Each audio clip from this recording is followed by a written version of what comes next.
Je fais des rencontres, on couvre des événements, etc. Et TMC est une chaîne formidable, légendaire, 50 ans d'existence. Et vous vous sentez bien? Très très bien, quelque chose vraiment. qui est moins regardé, moins exposé? Oh, ça m'est égal, on m'emmerde moins. Ah oui.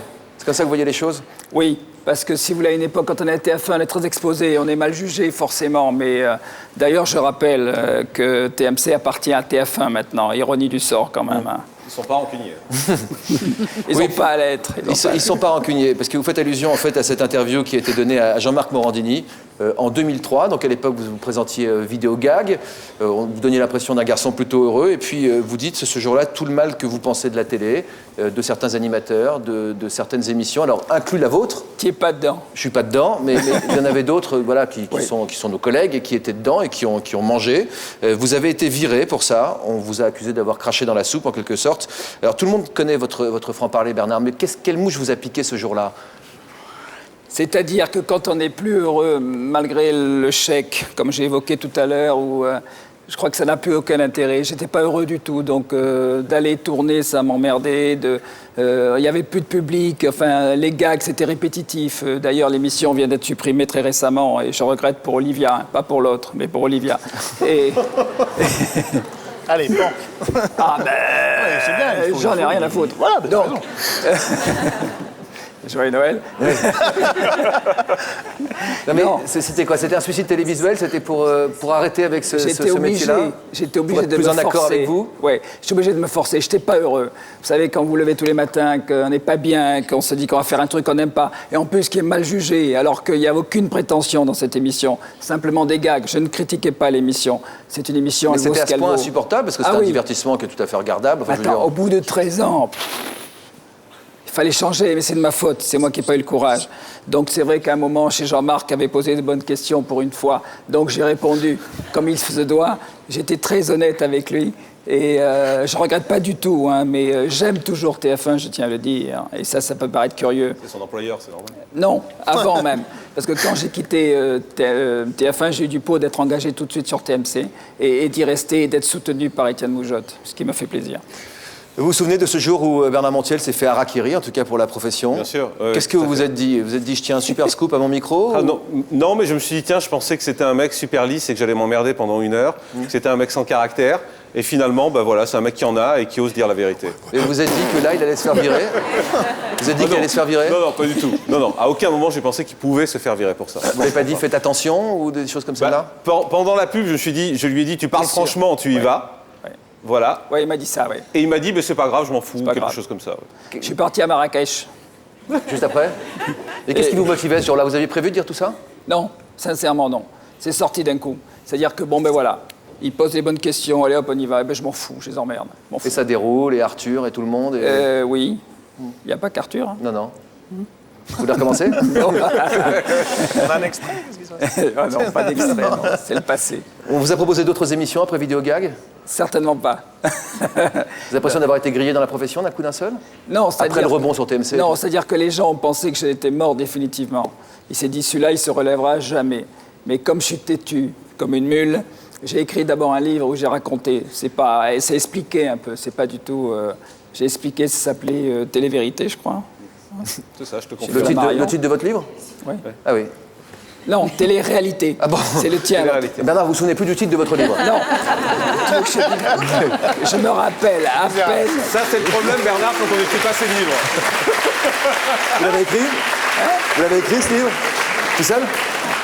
Je l'ai écrit tout seul. Le seul problème que j'ai eu, c'était les chapitres. Parce qu'il fallait faire des chapitres et ça m'emmerdait. J'avais écrit une tonne. Non, forcément, quand on me connaît, c'est mon phrasé. Honnêtement. Donc j'ai tout raconté, ça m'a fait du bien.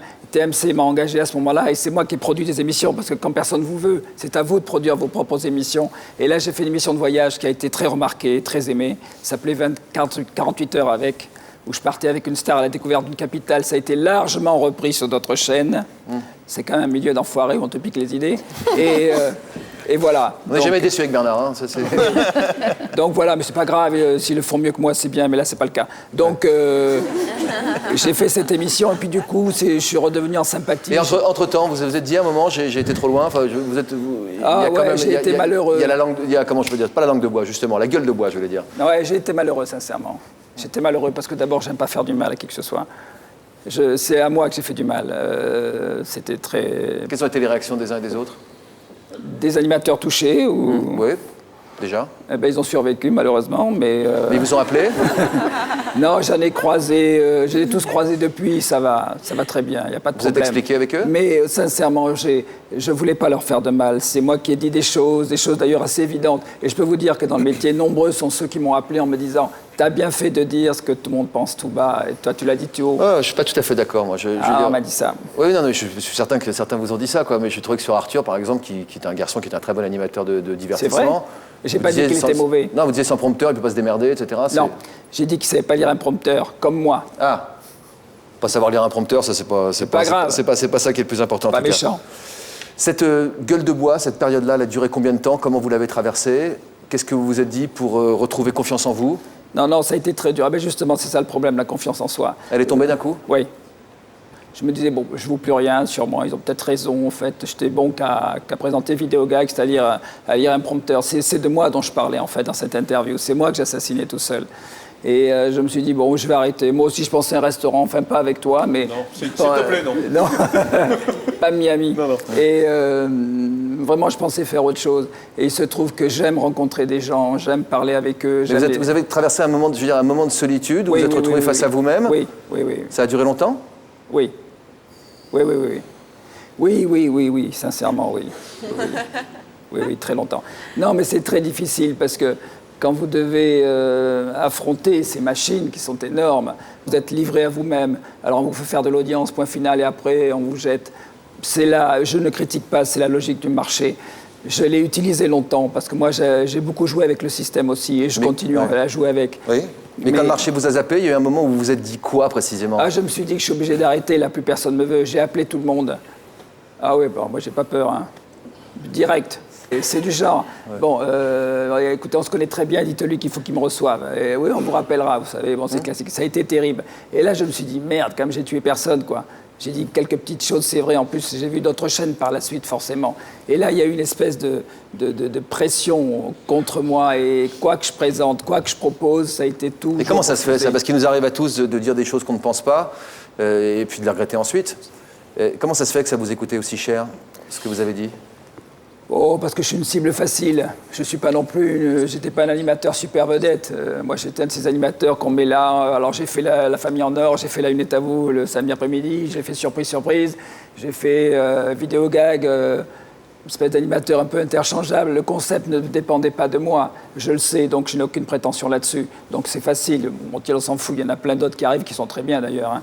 C'est pour ça que ça a été plus difficile pour moi. Mais ce que n'ont pas d'autres, et ce que je suis en train de vendre en ce moment, c'est justement ma connaissance, mon passé, mon carnet d'adresses. Et ça, je veux l'utiliser maintenant. Et puis l'amour confiance que les artistes vous portent aussi, parce qu'on vous voit tout le temps dans les magazines, dans de très bonnes situations, n'est-ce pas? Alors certains vous demandent si vous avez un bon attaché de presse, comment vous faites.